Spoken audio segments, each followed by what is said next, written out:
ओम नमः शिवाय। श्री शिवाय नमस्तुभ्यम।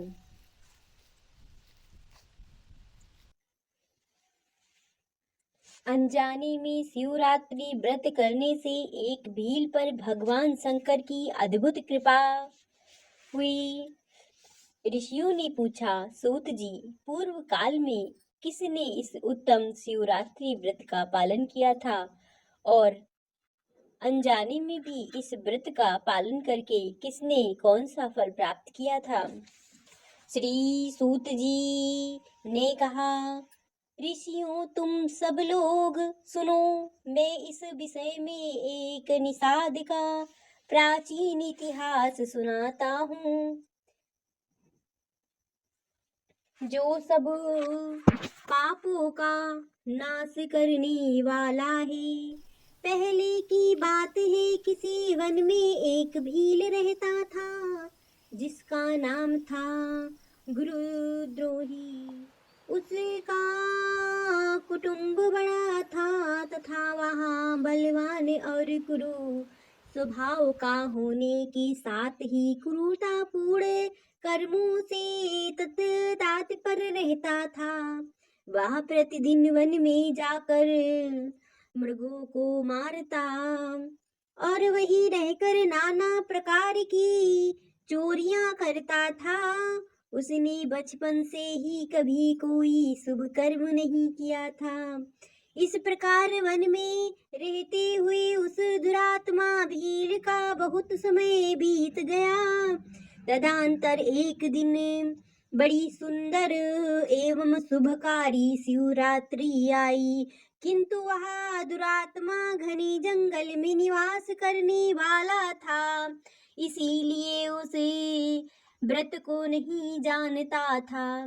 उस दिन उस भील के माता पिता और पत्नी ने भूख से पीड़ित होकर उससे याचना की, वनेचर में खाने को दो। उनके इस प्रकार याचना करने पर वह तुरंत धनुष लेकर चल दिया और मृग के शिकार के लिए सारे वन में घूमने लगा। देवयोग से उस दिन कुछ भी नहीं मिला और सूर्य अस्त हो गया। इससे उसको बड़ा दुख हुआ और वह सोचने लगा, अब मैं क्या करूं, कहाँ जाऊं, आज तो कुछ नहीं मिला। घर में जो बच्चे हैं उनका तथा माता पिता का क्या होगा, मेरी जो पत्नी है उसकी भी क्या दशा होगी। अतः मुझे कुछ लेकर ही घर जाना चाहिए, अन्यथा नहीं। ऐसा सोचकर वह व्याघ्र एक जलाशय के समीप पहुंचा और जहां पानी में उतरने का घाट था, वहां जाकर खड़ा हो गया। वह मन ही मन यह विचार करता था कि यहाँ कोई न कोई जीव पानी पीने के लिए अवश्य आएगा। उसी को मार कर कृतज्ञ हो उसे साथ लेकर प्रसन्नता पूर्वक घर को जाऊंगा। ऐसा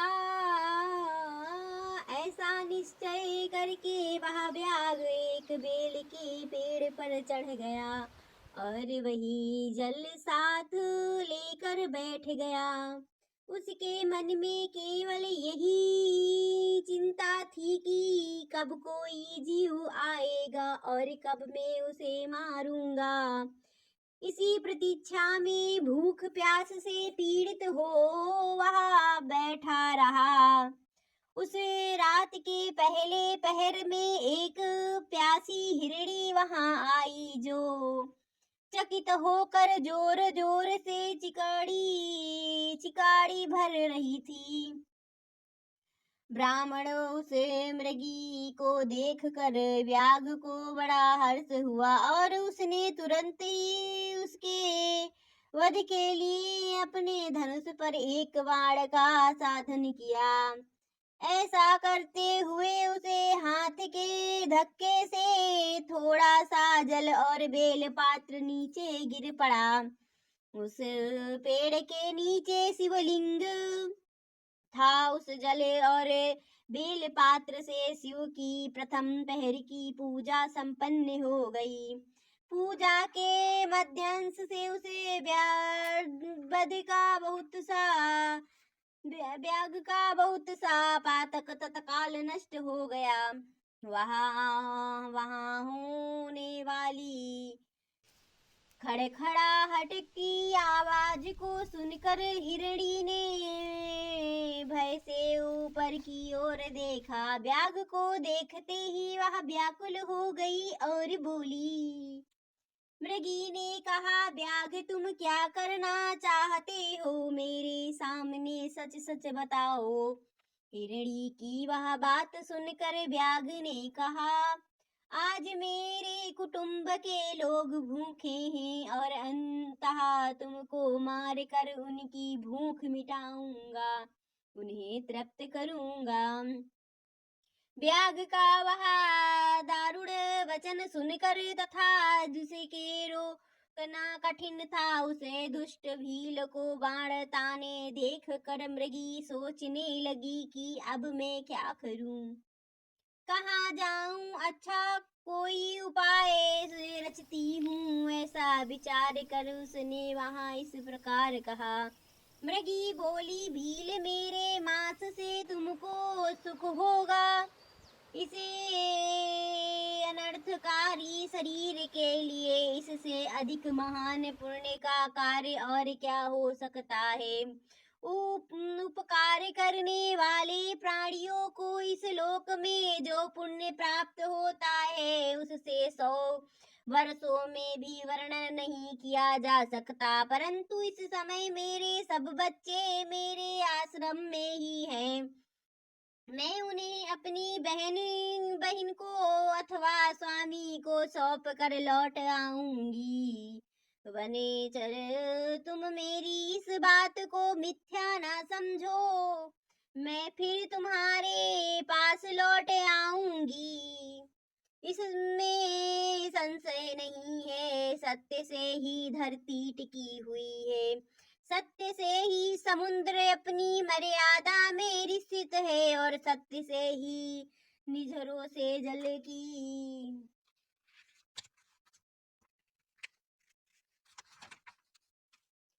की धाराएं गिरती रहती हैं। सत्य में ही सब कुछ स्थित है। सूत जी ने कहा, मृगी के ऐसा कहने पर भी जब व्याघ ने उसकी बात नहीं मानी, तब उसने अत्यंत विस्मित और भयभीत हो पुनः इस प्रकार कहना आरंभ किया। मृगी बोली, व्याघ सुनो, मैं तुम्हारे सामने ऐसी शपथ खाती हूँ जिससे घर जाने पर मैं अवश्य तुम्हारे पास लौट आऊंगी। ब्राह्मण यदि वेद वेच और तीनों काल संध्या ने न करे तो उसे जो पाप लगता है, पति की आज्ञा का उल्लंघन करके स्वच्छंद अनुसार कार्य करने वाली स्त्रियों को जिस पाप की प्राप्ति होती है, किए हुए उपकारों को ना मानने वाले, भगवान शंकर से विमुख रहने वाले, दूसरों से द्रोह करने वाले, धर्म को लांघने वाले तथा विश्वासघात और छल करने वाले लोगों को जो पाप लगता है, उसी पाप से मैं भी लुप्त हो जाऊं यदि लौट कर यहाँ ना आऊं। इस तरह अनेक शपथ खाकर जब मृगी चुपचाप खड़ी हो गई, तब उस व्याघ ने उस पर विश्वास करके कहा, अच्छा अब तुम अपने घर को जाओ। तब वह मृगी बड़े हर्ष के साथ पानी पीकर अपने आश्रम मंडल में गई। इतने में ही रात का वह पहला पहर व्याघ के जागते बीत गया। तब उसे हिरणी की बहन दूसरी मृगी जिससे कहा, पहिले ने स्मरण किया था उसकी, राह देखती हुई जल पीने के लिए वहां आ गई। उसे देख कर भील ने स्वयं बाण को तारकस से खींचा। ऐसा करते समय पुनः पहले की भांति भगवान शिव के ऊपर जल और बेल पात्र गिरे। उसके द्वारा महात्मा शंभु की दूसरी पहर की पूजा संपन्न हो गई। यद्यपि वह प्रसंगवश हुई थी तो भी व्याग के लिए सुखदायिनी हो गई। मृगी ने उसे बाण खींचते देखकर पूछा, वनचर्या क्या करते हो? व्याघ ने पुनः व्रत उत्तर दिया, मैं अपने भूखे कुटुंबों को तृप्त करने के लिए तुझे मारूंगा। यह सुनकर वह मृगी बोली। मृगी ने कहा, व्याघ मेरी बात सुनो, मैं धन्य हूँ। मेरा देह धारण सफल हो गया, क्योंकि इस अनिष्ट शरीर के द्वारा उपकार होगा, परंतु मेरे छोटे छोटे बच्चे घर में ही, अतः मैं एक बार जाकर उन्हें अपने स्वामी को सौंप दूं, फिर तुम्हारे पास लौट आऊंगी। व्याघ बोला, तुम्हारी बात पर मुझे विश्वास नहीं है, मैं तुझे मारूंगा इसमें संशय नहीं है। यह सुनकर वह हिरणी भगवान विष्णु की शपथ खाती हुई बोली, व्याघ जो कुछ मैं कहती हूँ उसे सुनो। यदि मैं लौट कर ना आऊं तो अपना सारा पुण्य हार जाऊं, क्योंकि जो वचन देकर उससे पलट जाता है वह अपने पुण्य को हार जाता है। जो पुरुष अपनी विवाहिता स्त्री को त्याग कर दूसरी के पास जाता है, वैदिक धर्म का उल्लंघन करके कपोलकंपंती धर्म पर चलता है, भगवान विष्णु का भक्त होकर शिव की निंदा करता है, माता पिता की निर्धन तीर्थों को श्रद्धा आदि न करके उसे सूना बिता देता है, तथा मन में संताप का अनुभव करके अपने दिए हुए वचनों को पूरा करता है। ऐसे लोगों को जो पाप लगता है वही मुझे भी लगे, यदि मैं लौट कर ना आऊं। सूत जी ने कहा। उसके ऐसा कहने पर व्याघ ने उस मृगी से कहा, जाओ मृगी, जल पीकर हर्ष पूर्वक अपने आश्रम को गई। इतने में ही रात का दूसरा पहर भी व्याघ के जागते जागते बीत गया।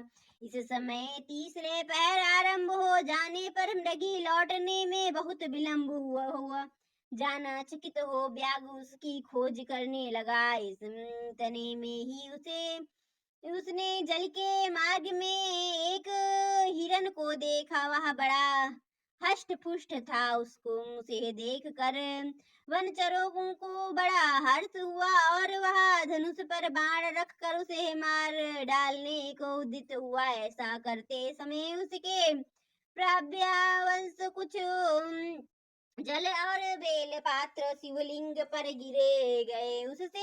उसके सौभाग्य से भगवान शिव की तीसरी पहर की पूजा संपन्न हो गई। इस तरह भगवान ने उस पर अपनी दया दिखाई। पत्तों के गिरने आदि का शब्द सुनकर उस मृग ने व्याघ की ओर देखा और पूछा, क्यों करते हो? व्याघ ने उत्तर दिया, मैं अपने कुटुंब को भोजन देने के लिए तुम्हारा वध करूंगा। व्याघ की यह बात सुनकर हिरण के मन में बड़ा हर्ष हुआ और तुरंत ही व्याघ से इस प्रकार बोला। हिरण ने कहा, मैं धन्य हूँ, मेरा हष्ट पुष्ट होना सफल हो गया, क्योंकि मेरे शरीर में आप लोगों की तृप्ति होगी। जिसका शरीर परोपकार के कामों में नहीं आता उसका सब कुछ व्यर्थ चला गया। जो समर्थ रहते हुए भी किसी का उपकार नहीं करता, उसकी वह समर्थता व्यर्थ चली जाती है तथा वह परलोक में नरकगामी होता है। परंतु एक बार मुझे जाने दो, मैं अपने बालकों को उनकी माता के हाथ में सौंप कर और उन्हें सबको धीरज बांध कर यहाँ लौट आऊंगा। उनकी उसकी ऐसी ऐसी कहने पर व्याघ मन ही मन बड़ा विस्मित हुआ। उसका हृदय कछु शुद्ध हो गया था और उसके सारे पाप पुंज नष्ट हो चुके थे। उसने इस प्रकार कहा। व्याघ बोला, जो यहाँ आया है वे सब तुम्हारी ही तरह बातें बना कर चले गए हैं, परंतु वह वे वचन अभी तक यही नहीं लौटे हैं। मृग, तुम भी इसी समय संकट में हो, इसीलिए झूठ बोल कर चले जाओगे। फिर आज मेरा जीवन निर्वाह कैसे होगा? मृग बोला, व्याघ में जो कछु कहता हूँ उसे सुनो। मुझ में असत्य नहीं, सारा चराचर ब्रह्मांड सत्य से ही टिका हुआ है। जिसकी वाणी झूठी होती है उसका पुण्य उसी क्षण नष्ट हो जाता है। तथापि भील, तुम मेरी सच्ची प्रतिज्ञा सुनो। मध्य संध्या काल में मिथुन तथा शिवरात्रि के दिन भोजन करने से जो पाप लगता है, झूठी गवाही देने, धरोहर को हड़प लेना तथा संध्या ना करने से जिसको जो पाप होता है वही पाप मुझे भी लगे। यदि मैं लौट कर ना आऊं, जिसके मुझसे कभी शिव का नाम नहीं निकलता हो, जो समर्थ रहता हो वे भी दूसरों का उपकार नहीं करता, पूर्वों के दिन श्रीफल तोड़ता, पर्व के दिन श्रीफल तोड़ता है, अव्यर्थ भक्षण करता है तथा शिव की पूजा किए बिना और भस्म लगाए बिना भोजन कर लेता है। इसी सब को पातक मुझे लगे। यदि मैं लौट कर ना आऊं, सूत जी ने कहा। उसकी बात सुनकर व्याघ ने कहा, जाओ शीघ्र लौट आना। व्याघ के ऐसा कहने पर मृग पानी पी कर चला गया। वे सब अपने आश्रम पर मिले, तीनों ही प्रतिज्ञाबद्ध हो चुके थे। आपस में एक दूसरे के वृत्तांत को भी भली भांति सुनकर सत्य के पाछे से बंधे हुए उन सब ने यही निश्चय किया कि वह अवश्य जाना चाहिए। इस निश्चय के बाद वह बालकों को आश्वासन देकर वे सब के सब जाने के लिए उत्सुक हो गए। उस समय जेठी मृगी ने कहा अपने स्वामी से, स्वामी आपके बिना यह बालक कैसे रहेंगे? प्रभु, मैंने ही वहां पहले जाकर प्रतिज्ञा की है, इसीलिए केवल मुझको जाना चाहिए। आप दोनों यहीं रहें। उनकी यह बात सुनकर छोटी मृगी बोली, बहन, मैं तुम्हारी सेविका हूँ, इसीलिए आज मैं ही व्याघ के पास जाती हूँ। तुम यहीं रहो। यहाँ सुनकर मृग बोला, मैं ही वहाँ जाता हूँ, तुम दोनों यहाँ रहो, क्योंकि शिशुओं की रक्षा माता से ही होती है। स्वामी की यह बात सुनकर उन दोनों मृगियों ने धर्म की दृष्टि से उसे स्वीकार नहीं किया। वे दोनों अपने पति से प्रेम पूर्वक बोली, प्रभु, पति के बिना इस जीवन को धिक्कार है। तब उन सबने अपने बच्चों को संत्वना देकर वहां पड़ोसियों के हाथ में सौंप दिया और स्वयं शीघ्र ही उस स्थान को प्रस्थान किया जहां वह व्याघ शिरोमणि उसकी प्रतीक्षा में बैठा था। उन्हें जाते देख उनके वे सब बच्चे भी पीछे पीछे चले आए। उन्होंने यहाँ निश्चय कर लिया था कि इस माता पिता की जो गति होगी वही हमारी भी होगी। उन सबको एक साथ आए देख देखा व्याघ को बड़ा हर्ष हुआ, उसने धनुष पर बाण रखा। उस समय पुनः जल और बेल पात्र शिव के ऊपर गिर गई। उससे शिव जी के चौथे पहर की पूजा हो गई। शुभ पूजा भी संपन्न हो गई। उस समय व्याघ का सारा पाप तत्काल भस्म हो गया। इतने में ही दोनों मृगियों और मृग बोले, उठो व्याघ शिरोमणि, शीघ्र कृपा करके हमारे शरीर को समर्थ करो। उनकी यह बात सुनकर व्याघ को बड़ा विस्मय हुआ। शिव पूजन के प्रभाव से उसको दुर्लभ ज्ञान प्राप्त हो गया। उसने सोचा कि यह मृग ज्ञानहीन पशु होने पर भी धन्य है, उदाहरणी है, क्योंकि अपने शरीर से ही परलोक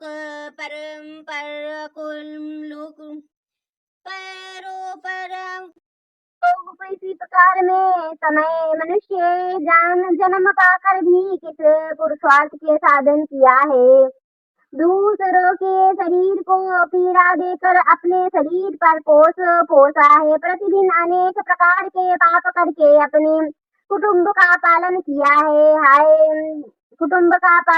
है। हाय ऐसा पाप करके मेरी क्या गति हुई, अथवा मैं किस गति को प्राप्त हो जाऊंगा। मैं जन्म से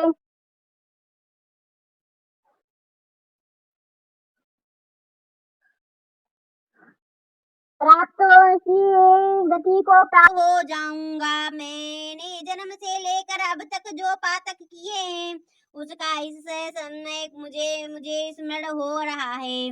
मेरे जीवन को धिक्कार है। इस प्रकार ज्ञान संपन्न होकर व्याघ ने अपने बाण को रोक लिया और कहा, श्रेष्ठ मृगो, तुम जाओ, तुम्हारा जीवन धन्य है।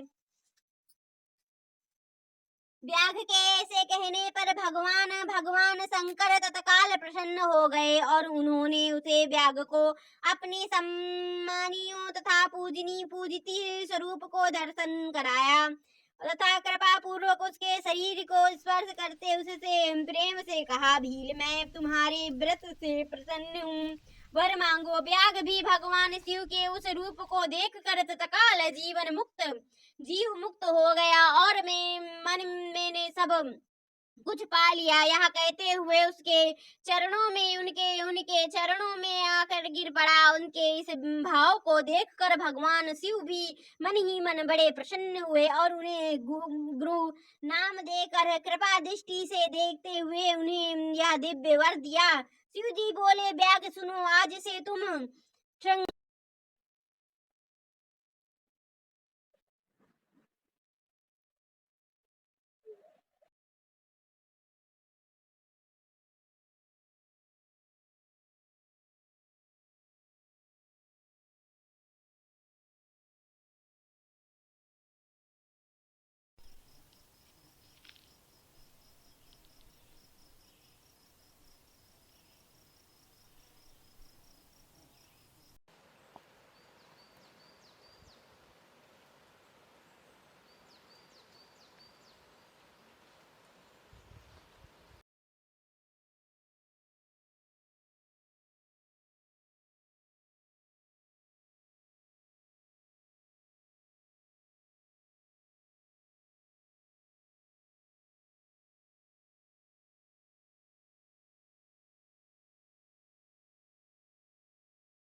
इसी व्रत को करते ही वे शिव काम सुबह पूर्ण शास्त्र अनेक प्रकार के धर्मों के विशेषज्ञ भली भांति विचार करके इस प्रकार शिवरात्रि के व्रत को सब उत्तम बताया गया। इस लोक में जो नाना प्रकार के व्रत विधियों थे तथा भली भांति विचित्र दान अनेक प्रकार के यज्ञ तरह तरह के तप तथा बहुत से जप सब से इस शिवरात्रि के व्रत को संपन्न नहीं कर सकते हैं। इसीलिए अपने हित चाहने वाले मनुष्य को इस शुभतार व्रत को अवश्य पालन करना चाहिए। यह शिवरात्रि व्रत दिव्य है, इसमें सदा भोग तथा मोक्ष प्राप्ति होती है। महर्षि या शुभ शिवरात्रि व्रत राज्य के नाम से विख्यात है। इसके विषय में सब बातें मैंने तुम्हें बता दी हैं। अब और क्या सुनना चाहते हो?